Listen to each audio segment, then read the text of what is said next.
The following program is recorded content created by the Truth Network. It's Matt Slick Live. Matt is the founder and president of the Christian Apologetics Research Ministry, found online at CARM.org. When you have questions about Bible doctrines, turn to Matt Slick Live for answers. Taking your calls and responding to your questions at 877-207-2276. Here's Matt Slick.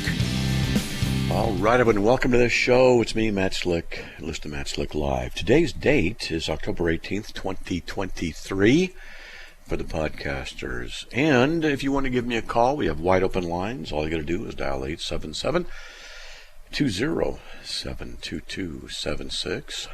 And, thanks for reminding me, Ernie. So we're going to be going on in April. I'm going to let you guys know we're going to have a Paul tour, the footsteps of Paul the Apostle. We're going to be going through the places he went in Turkey, and then to Greece, and then we're going to go to Italy. And it'll be a 3-week trip, 19 days. So if you're interested in that, you can just go to Bridge Paul Tours.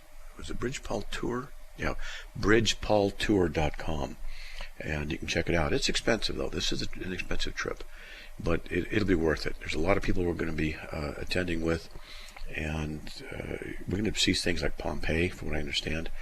We're going to see the Athens, where Paul was. We're going to see the 7 churches of Revelation, and I'm going to just tell you, also Ephesus. I went to Turkey before, and we saw the city of Ephesus. It's amazing. It just is. It really is. So I frequently think about it. I mean, that was like 5-6 years ago. And I still think about walking the street of Ephesus, the ruins. And it took 2 hours to walk through everything. It was just that big. And it was great. Well, anyway, so just reminiscing. bridgepaultour.com. If you're interested, check it out. And that's right, I forgot to do something last night. Man, I got so much going on. Man, I forgot to send the newsletter out. So that's okay. So I've been working on some short videos. You know, we produce some 1-minute videos. We changed the format and how I'm doing it. So now I've got it set up now where I can produce them very quickly, lots of them. And I'll be doing that. Not very quickly a lot, but a lot quicker and a lot more. So how about that? So keep that in prayer if you're interested. No radio show tomorrow, at least not live, unless Charlie wants to do it. But he's shaking his head. No, he's had enough of that. It really helps when you are sitting here with 4 27-inch monitors, like I have, a desk fan on me. I also have, someone sent me an Ember cup, coffee cup, and it has its own battery in the bottom of it, so it keeps your coffee at a certain temperature that you can control on the phone. Man, I feel so spoiled, but it's what I do. So I spend hours and hours and hours daily in front of the computer, and I love computers. I do. I really like computers. In fact, I just sometimes I don't watch football, I don't watch sports, I don't watch baseball, I don't care, but for me, a good time is going on to computer build websites that I build these computers. I'm not going to buy them, but I'm like, oh man, I could do this and have that. Oh, yeah, I just like doing it, you know. So a lot of fun for me, because I got issues. Well, anyway, if you want to give me a call, 877-207-2276. Let's get on to Anonymous from Raleigh, North Carolina. Welcome, you're on the air. Anonymous. Good evening, brother. Anonymous 66 from Raleigh. Okay. Hey, and you, by the way, you deserve things like that. The amount of help and encouragement that you give. I have a question about, I don't know why I saw it on the Weather Channel about a comet headed this way that would dwarf Mount Everest. And basically, I don't really have a question, but just like about the signs of times, I feel like it's rumbling, and that's about it. If maybe you could speak on that or talk about that for a minute, or yeah, you know, I do watch science stuff. I like watching stuff about the James Webb telescope. I like watching stuff about physics. Mm-hmm. That's me. It's a good time, and I enjoy that kind of thing. So, I have talked about Apophis as a body that may intersect Earth in 10, 12, 15 years, something like that. As far as the comet thing goes, I've not heard anything that they're worried about. I mean, I'm not saying it doesn't exist, but I pay attention, and I just don't see anything that going, oh, it's going to happen, So I wouldn't worry about it. Okay. No, I mean, it's like a friend of mine. I said, did you know? And she hit me back a text with, oh, it just falls along the line of things that we can't control. But God, God can, and He does. So yes. I was surprised. Oh, excuse me, man. Anyway, that's yawn there. Yeah, I wouldn't worry about that one. If I had that effect.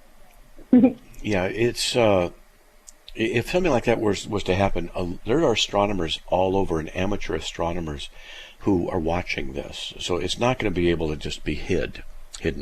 That it's going to hit us, and so we don't know. No, that's not going to happen. NASA knows, and there are a lot of I forget the name of the acronym, but there's a group. They watch the skies for stuff like that, and there's amateur astronomers, and they discover stuff. They discover stuff a lot. Yeah. So and I would love to have a nice big telescope. That was geosynchronous. There's all that stuff that you could just type it in, it goes in. I'd love to have something like that because I love that stuff.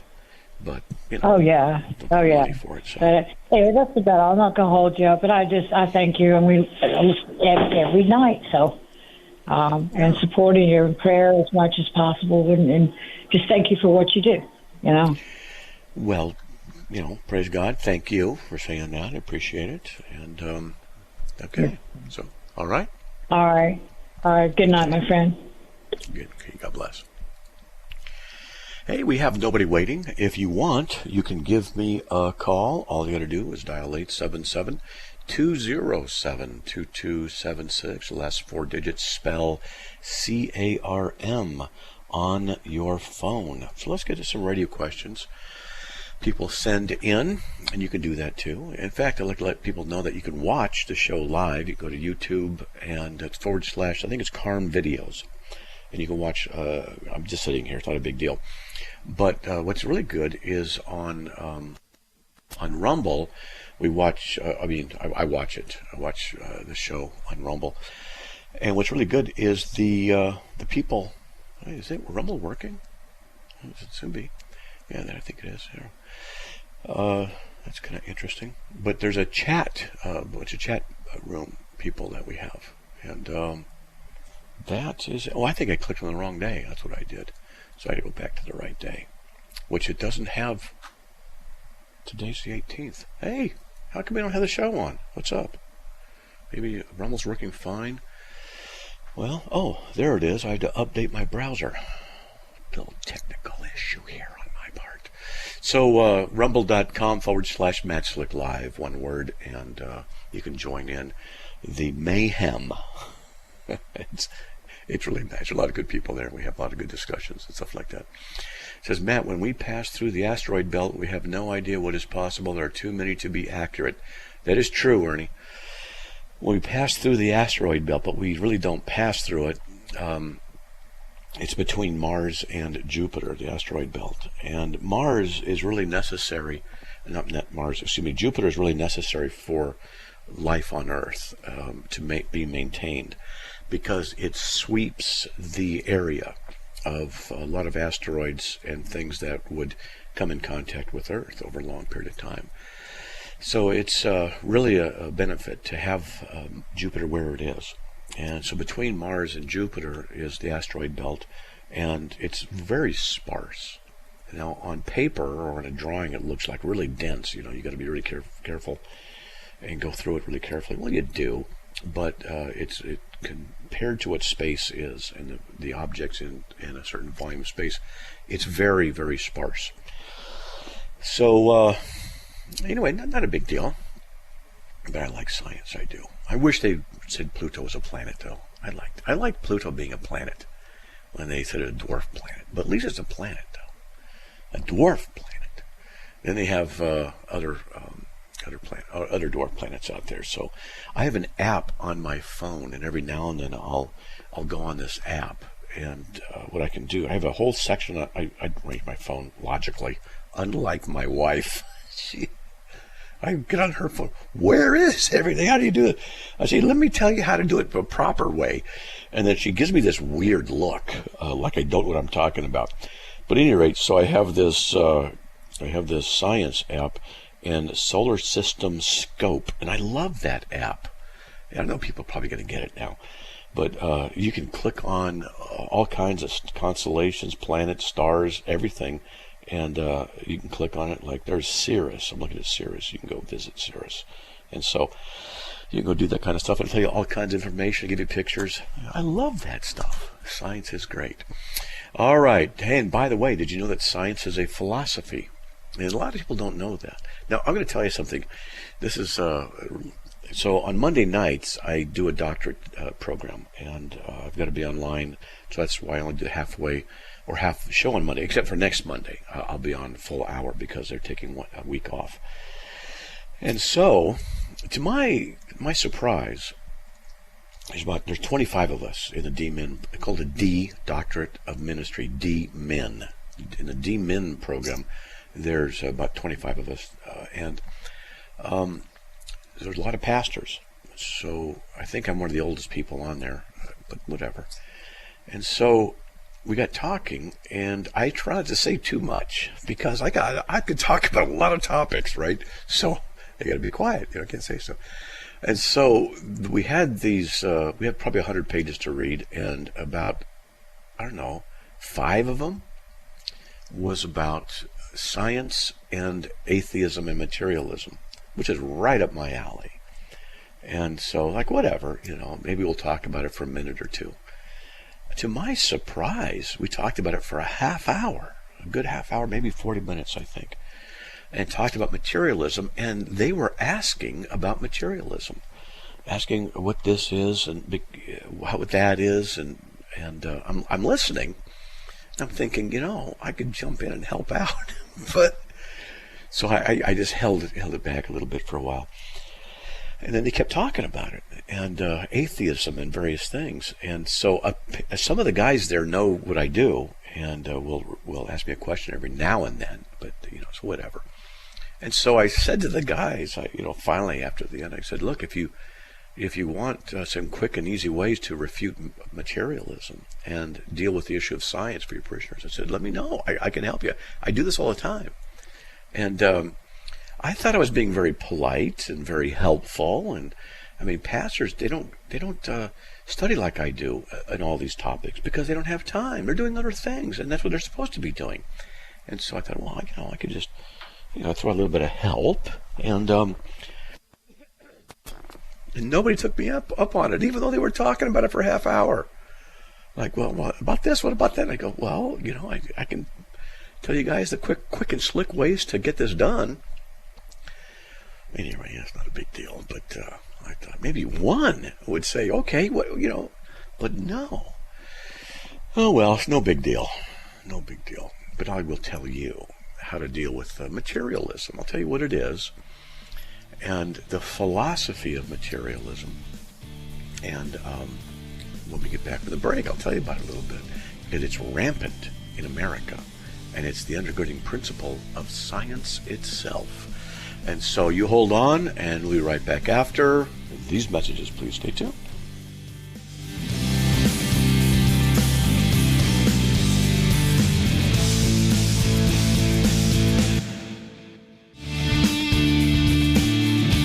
It's Matt Slick Live, taking your calls at 877-207-2276. Here's Matt Slick. All right, everybody, welcome back to the show. If you want to give me a call, all you got to do is dial 877-207-2276. All right, now I was talking about materialism and science. Now, if you're talking to some people and they say they just trust science, not God, and things like that, well, there's some problems with that. Science is based on philosophy. And when you tell people that, they're going to look at you and think you're crazy.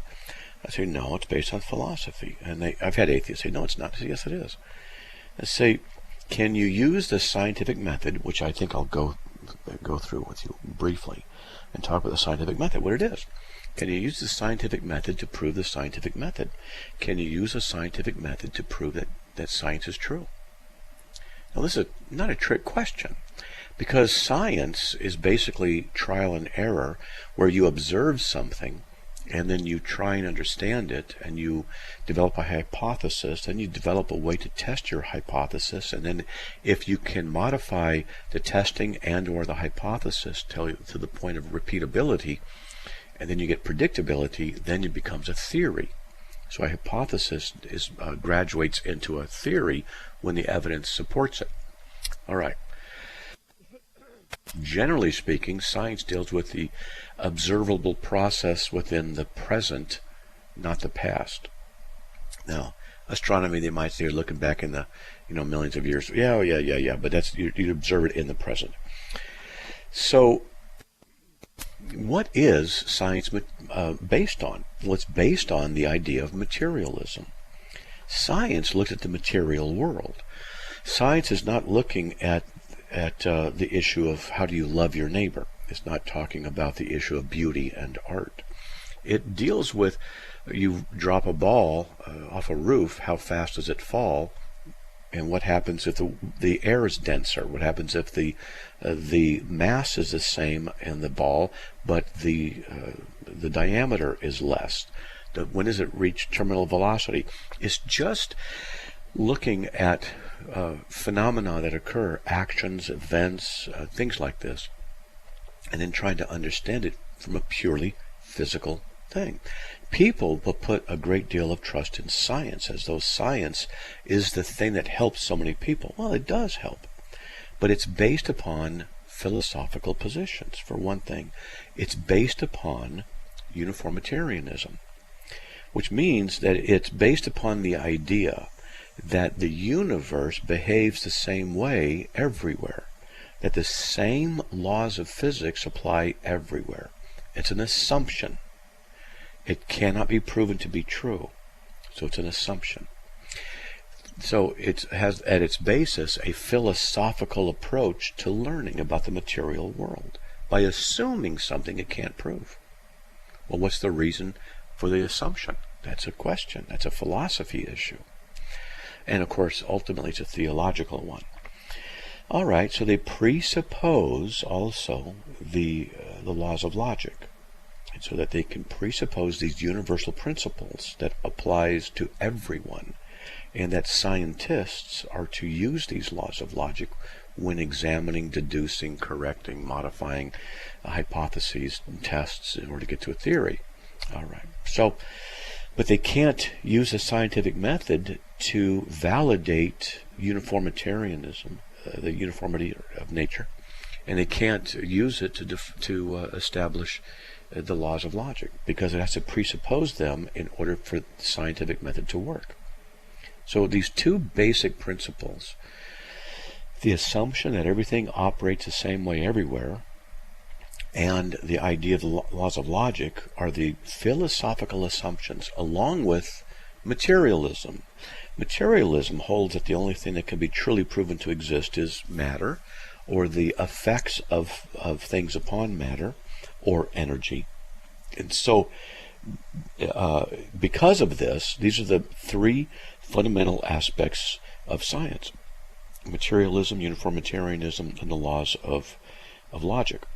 So how then do they prove that they are true unless they use something other than the scientific method? And that's the catch. So this is what I tell people, is that science can be undermined as a panacea, as the thing that is the cure for everything, because what really is the issue is the assumptions that are used to validate the scientific method. The assumptions have to exist in a worldview, and then we get into the issue of what worldview is the right worldview by which we can justify those assumptions in which science works. And you'll find out that materialism can't do it. Materialism is a worldview, in that all things are composed of the material realm and physical phenomena, including energy and chemical reactions and things like that. Well, the problem with that is that it means that the physical brain is also limited to the laws of physics, chemistry, etc. Well, this means then that the chemical reactions in your brain are necessary. They're necessary chemical reactions. Well, if one chemical state that leads to another chemical state is just simply necessary, how is it then that you can justify the laws of logic or truth values?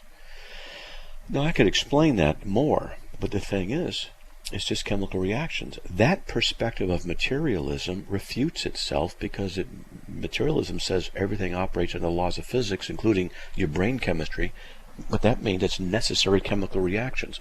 Well, if it's necessary chemical reactions, then how do you know that your necessary chemical reactions are producing truth?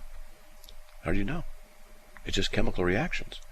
And that's the problem. Therefore, materialism casts doubt on itself as a worldview and tends to refute itself.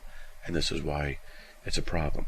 So if I teach these principles to the basic Christian, they can go before people and they can show how to undermine the faith that they have in materialism and science. Their faith isn't in those things. Their faith ultimately is in the assumptions upon which that they are based. Once they understand that, then they can get into the discussion of what worldview can account for those assumptions. And then the Christian has a leg up on that discussion. So there you go. There you go. Let's get to Alberto from Savannah, Georgia. Alberto, welcome. You're on the air, man. Yes, I want to know what's the difference between a Christian and a nominal Christian? Nominal Christian? Well, depending on how we define nominal, it seems to be just that kind of a Christian who says one thing and does another, doesn't live for Christ. That's what I understand. Like a carnal Christian, nominal Christian, doesn't really do much, doesn't really believe in a whole bunch. Okay, that's what I understand it to mean. Okay. Where'd you hear the term? So enough because I heard from another pastor. I don't know if you heard Dr. Carl Brogy, Church of Scriptures, ministry. He comes from Beaufort, South Carolina. It's called Community Baptist Church. But he mentioned in his radio program, he got a program just like yours on Tuesdays. He answers Bible questions and call-ins and emails. So every time I asked him a certain question, he mentioned nominal Christian. That's why I was curious. Exactly what's the definition of it. Okay, well, so it seems to be those who just say they're Christian but really aren't, that kind of thing. Mm-hmm. Okay, buddy, there's a break. All right, man? Wait, hold on. Wait. I got a question for you. Go to the break first. After the break, then. After the break, okay. Hey, folks, we'll be right back after these messages. Please stay tuned.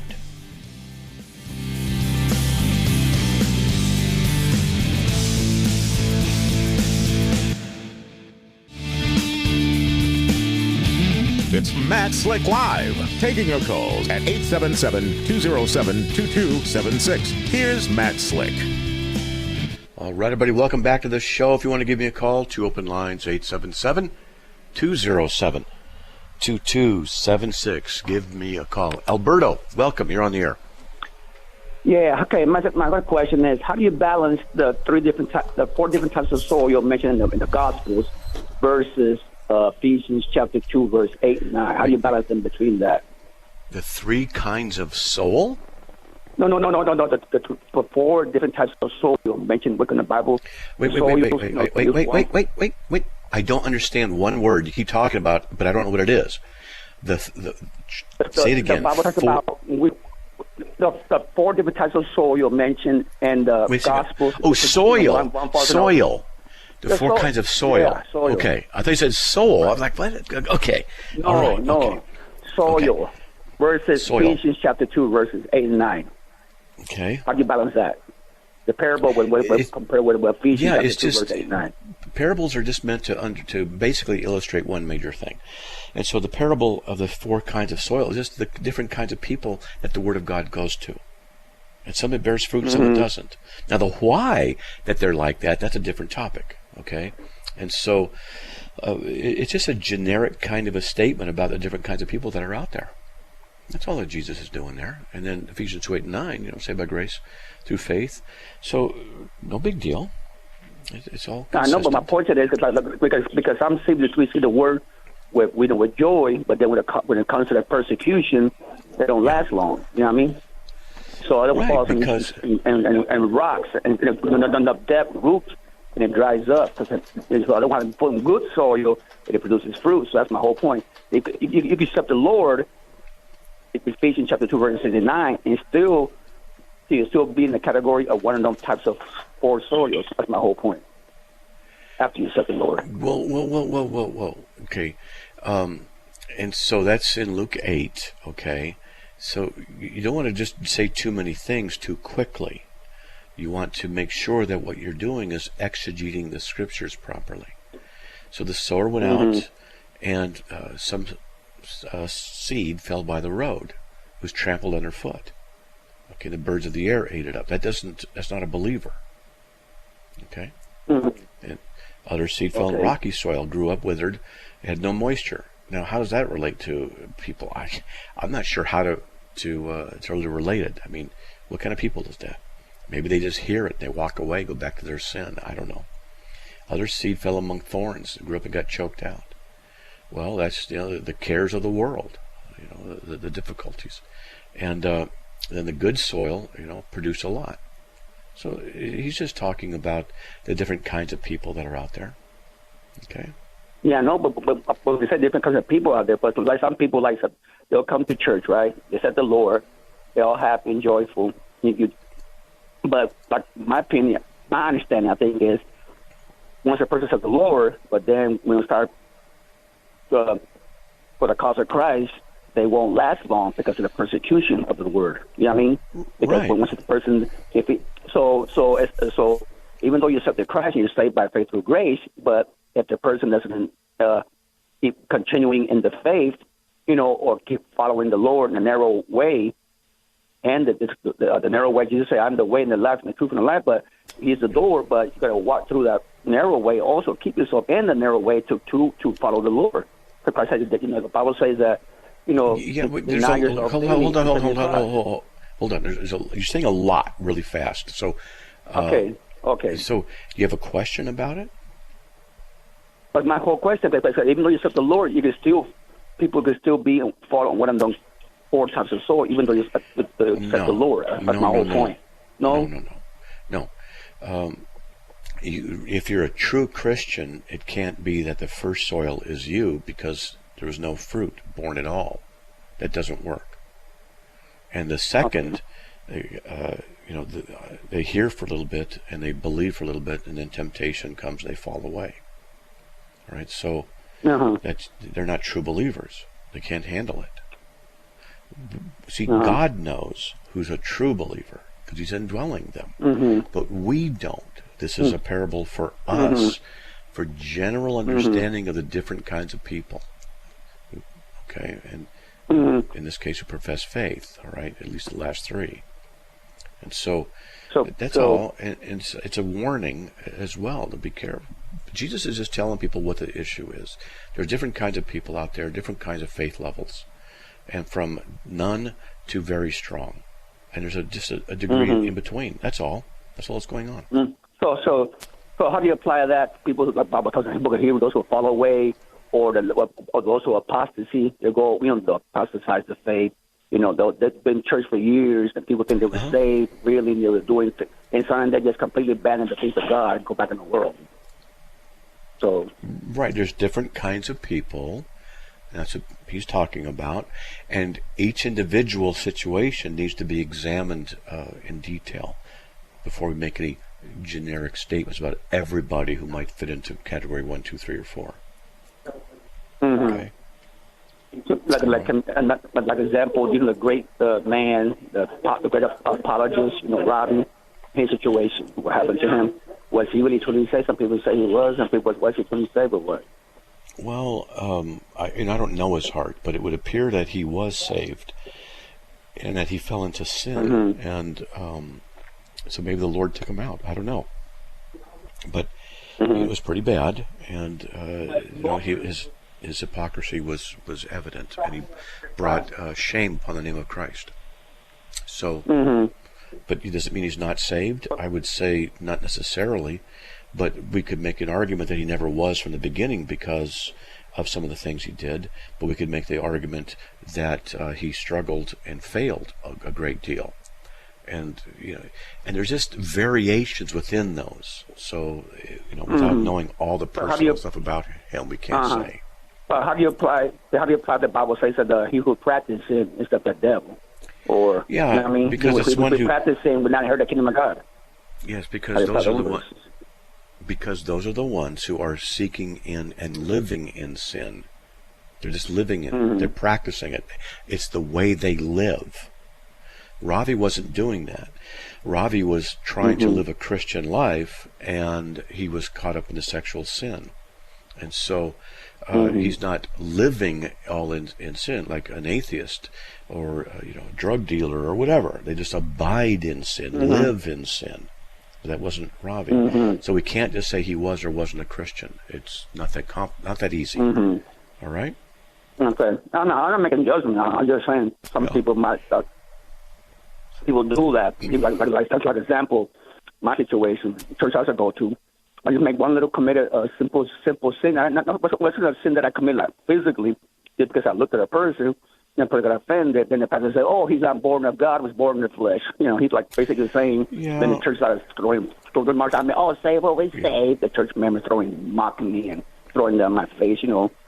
Saying like that was never saved. Basically, or believe we say what we said, but what the Bible says that we say it's a biblical doctrine. But according to the Pentecostal church, I was okay. Hold on. You gotta back the truck up, okay? So you need to focus on one thing at a time instead of jumping all over the place. Right? So I don't know what the situation was at that church, but a lot of pastors and a lot of elders are not very astute when it comes to doctrine, and I can't judge them for what I don't know about them. So that's it. Okay. All right. Oh, okay. All right, but all right. Okay. But all right. I'll let it go. I'll let it like that. Okay. All right. Thank you. All right, man. God bless. All right. Let's get to Dave from Kansas City. Dave, welcome. You're on the air. Hi, Matt. I had a recent encounter with a friend of yours who had a debate with you 2 years ago. Okay. Who's that? His name was Josh Gibbs from Kansas City. I don't know if you remember it or not. What did we debate? 2 years. I don't remember. What did we debate? Debate. He's an Armenian. We're a Calvinist. Okay. What did we debate? Armenianism, Calvinism. Basically debate. But yeah, okay. and I didn't know that until I'm not even the head of his church. I attended a friend's church who we were debating Romans, and he said, "Please come to my church because you're going to help." Because we meet. It's a long story, but we met and we became friends up here. And anyway, but he said he debated, and it was a great, awesome debate. And last night he asked me to. He said, "No, you read the debate, you've seen the debate with Matt Slick, and you love Matt Slick. You support him, and you're on his ministry every night. So tell me, you got to defend this. You believe in federal headship. Now you got to defend the federal headship of Christ. Did he not buy the whole field and buy the whole pearl of great price?" Oh man! I know you guys love it. Was a great debate. Please, amateurs. Please. I don't remember the debate. Hold on. We got a break. But if this is what he did during the debate, it wasn't very good then. So hold on. We'll be right back after these messages. Please stay tuned.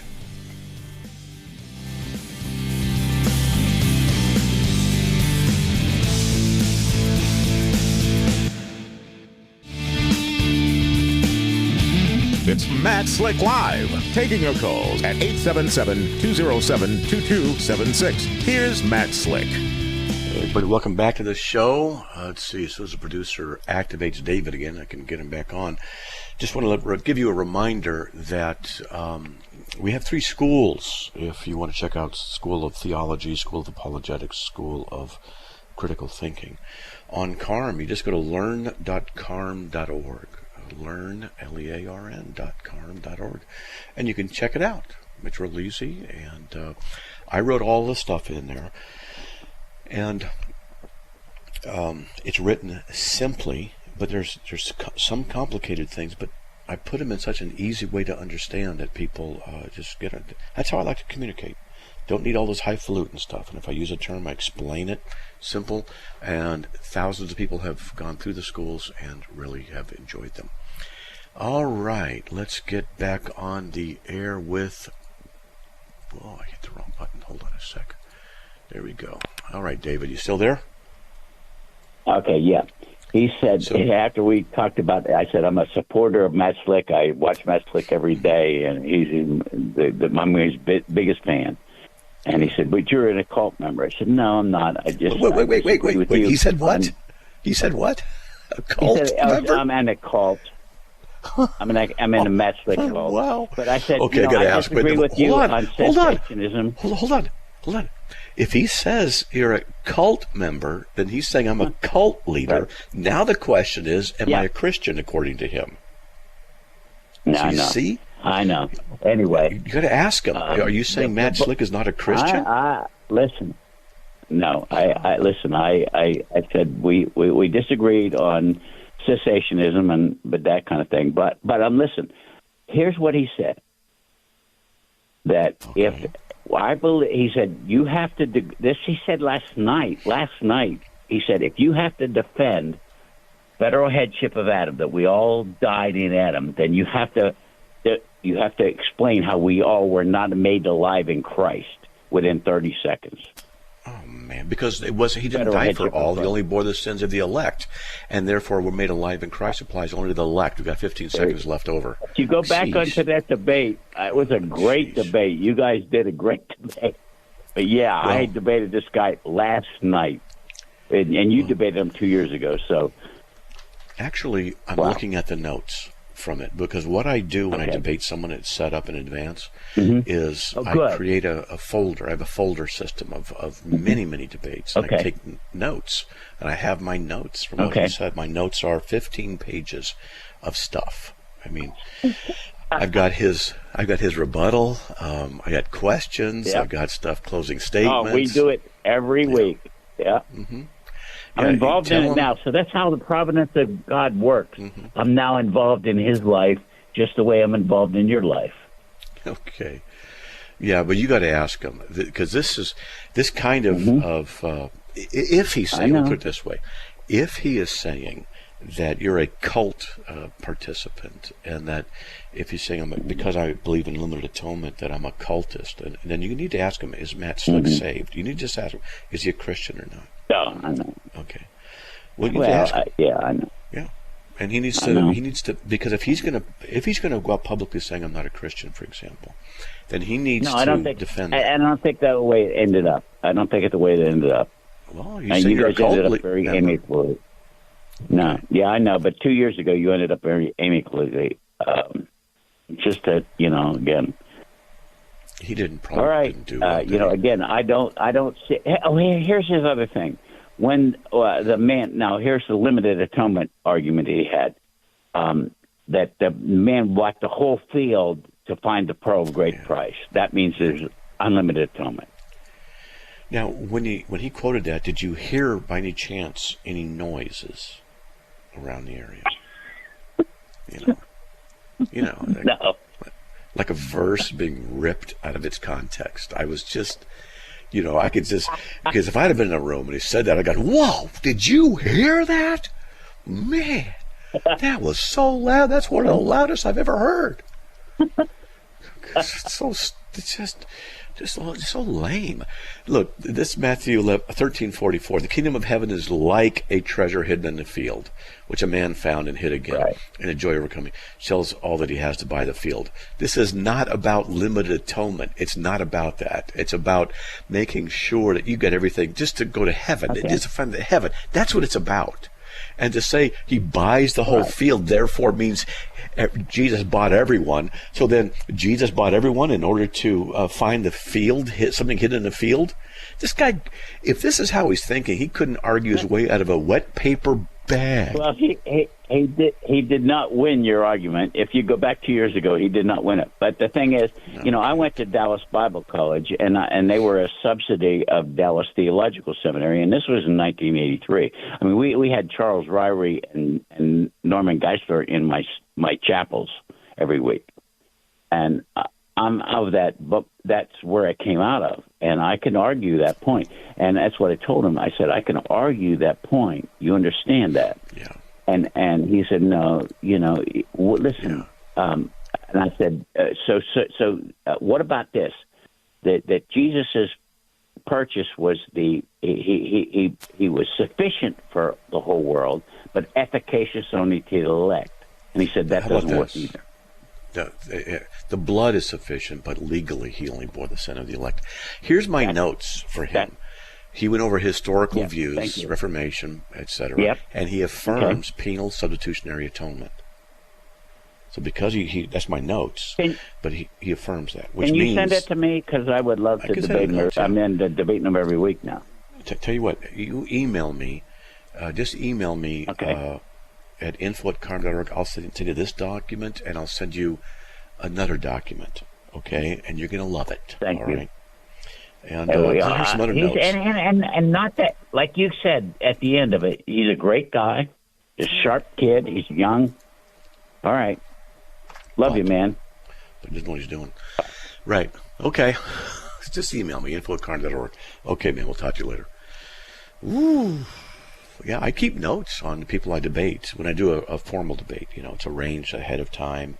Then I do an opening statement. But lately, I've not been doing very many debates because I'm so busy. And so what I've been doing more recently is having a debate where the other person goes first. I just go first, because otherwise I may not want to do it.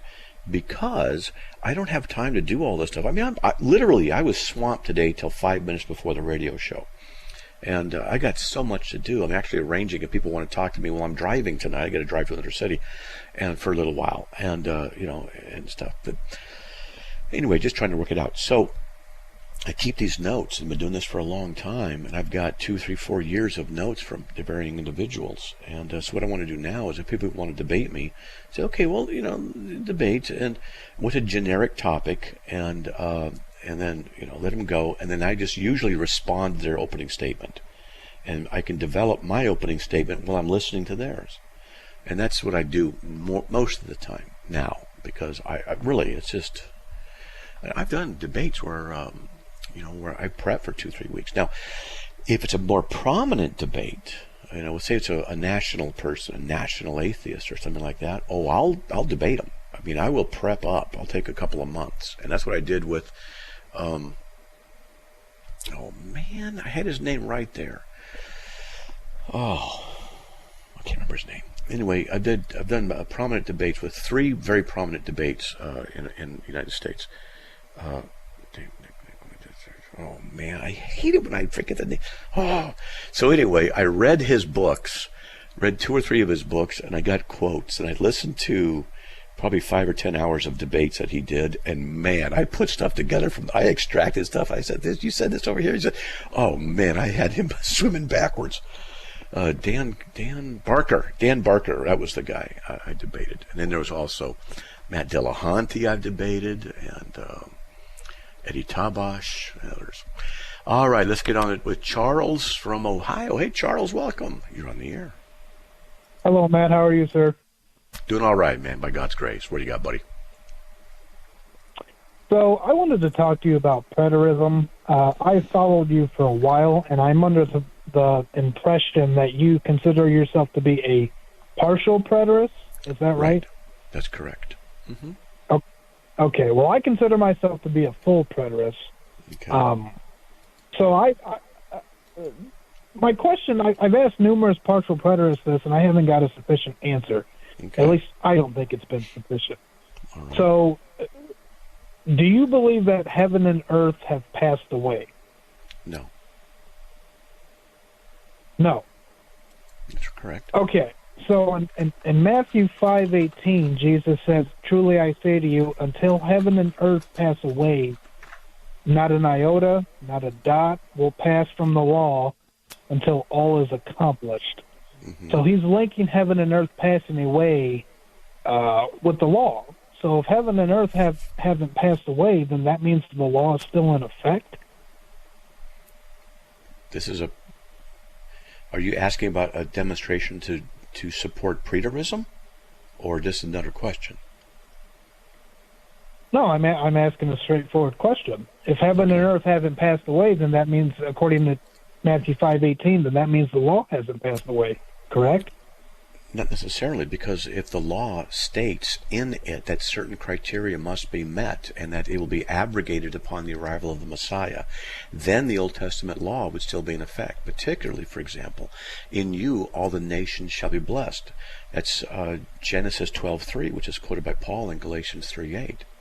So and it's called the gospel. So that aspect of that Old Testament law is still in effect. So certain aspects and subcategories of the law can be fulfilled and be done away with. For example, the priestly law is no longer necessary because the high priest Christ has fulfilled that law. The moral law, however, cannot be abrogated and done away with because it's related to the nature of God. And so 9 of the 10 commandments are reiterated in the New Testament, and the Sabbath is not, because Jesus is our Sabbath. So the law is still here. But what he's talking about here in Matthew 5 is to covenant Israel. And he's talking generically as wisdom statements about, look, the law is going to be here. Nothing's going to pass away. It's going to be there. And so when we look at it generically, okay, no problem. You look at it specifically, what parts of the law? Because there's 3 main categories: judicial, there's priestly, and then there's moral. And then those have categories within themselves as well. So there's a lot there, okay? Yeah, but he said not an iota nor a dot. So obviously he's talking about the Mosaic law in totality. That's what he came to fulfill, correct? An iota, a letter or stroke, is the smallest little things of the Hebrew writing, little bitty marks. And it's like a dot of an I, okay, the dot of an I. Not even the dot of an I will pass away till all the law is accomplished. He's just saying that the Word of God is secure and it's true. It's not going to be undone. Now, what aspect? Because you're a preterist, all right? Do we need temple sacrifices right now? No, we don't. Okay. Do you think Jesus was aware that the temple be destroyed in 70 A.D. and that he is the fulfillment of the temple requirements? Of course he did. And he prophesied it, Matthew 24:25. So he knows that. He knew that when he was saying that. Right? Right? Of course. Well, I think we need to get a specific definition of what the law is in Matthew 5:18. There you go. That's the right approach, but we're out of time. You have to call back Friday because I won't be on live tomorrow, okay? We're out of time, buddy. But good stuff, all right? Thanks. All right, man. God bless. Hey, folks, we'll be back on Friday live. I got an appointment tomorrow. I won't be on the air. God bless. Another program powered by the Truth Network.